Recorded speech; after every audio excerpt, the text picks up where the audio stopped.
आज आप एसपी साहब से मिलने आए थे दुल्लमचक घटना में, क्या कहा गया? एसपी साहब से बात हुई हमारी।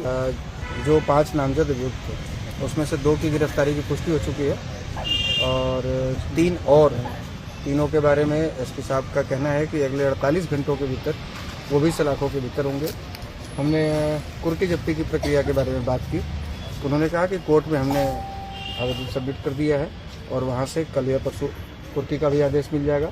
उसके बाद घरों पर बुलडोजर भी चलेगा यदि 48 घंटों के भीतर उनकी गिरफ्तारी नहीं हो पाती है तो। और ये इन्होंने अपनी तरफ से वैसे 100% आश्वस्त किया है कि 48 घंटों के भीतर जो बचे हुए अभियुक्त हैं निश्चित रूप से वो पकड़े जाएंगे। भाकपा माले के जो सांसद हैं उनका कल एक बयान आया है, उनका कहना है कि बीजेपी के लोग जो हैं वो हिंसा भड़का रहे हैं। जो मृतका हैं उनकी हत्या नहीं हुई है बल्कि वो सुसाइड की है, इस तरह का बयानबाजी उनके द्वारा। मतलब उन्होंने खुद से पिस्टल मार लिया है महिला होकर नहीं, वो कह रहे कि फांसी के फंदा पे मरने के बाद फिर परिवार वाले गोली मार के उनको वहाँ पे प्रोड्यूस कर दिया। मतलब हमें नहीं लगता कि इतना नीचे स्तर गिराकर राजनीति करना चाहिए किसी को भी।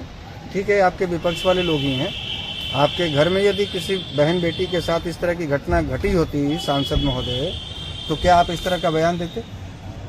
आपकी हिम्मत नहीं होती बयान देने की। उसमें आप रोड पर उतर कर आंदोलन कर रहे होते, आप तुरंत लाल झंडा लेकर सड़कों पर उतरे होते। किसी की भी बहन बेटी मारी गई है, आप सच को सच कहना सीखिए। जनता ने आपको वोट देकर चुनाव जितवाया है, सांसद बनाया, प्रतिनिधि आप केवल एक पक्ष के नहीं है ना, केवल माले के आप प्रतिनिधि नहीं है ना, आप पूरे आरा जिला के, पूरे भोजपुर जिला के आप प्रतिनिधि हैं। आपको इस प्रकार की बात नहीं करनी चाहिए। आप ठीक है, आप अपने स्तर पर राजनीति कीजिए, लेकिन राजनीति का स्तर इतना मत गिराइए कि आप अपने भीतर के इंसान को मार दीजिए।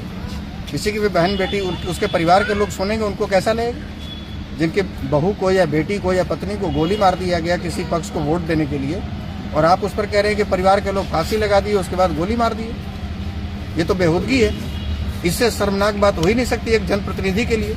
और ये बहुत शर्म की बात है कि भोजपुर के लोग ऐसे जनप्रतिनिधि को, इतने नीच मानसिकता वाले को चुनकर लोकसभा में भेजे हैं। तो अगली बार इस शब्द को जरूर याद रखें भोजपुर के लोग कि यदि आप उनको वोट देने वाले नहीं हैं तो अगली बार आपके घर में भी इस प्रकार की घटना घटेगी तो ये सांसद महोदय इससे भी गिरा हुआ स्टेटमेंट देने के लिए रेडी रहेंगे और आपको सुनने के लिए तैयार रहना पड़ेगा।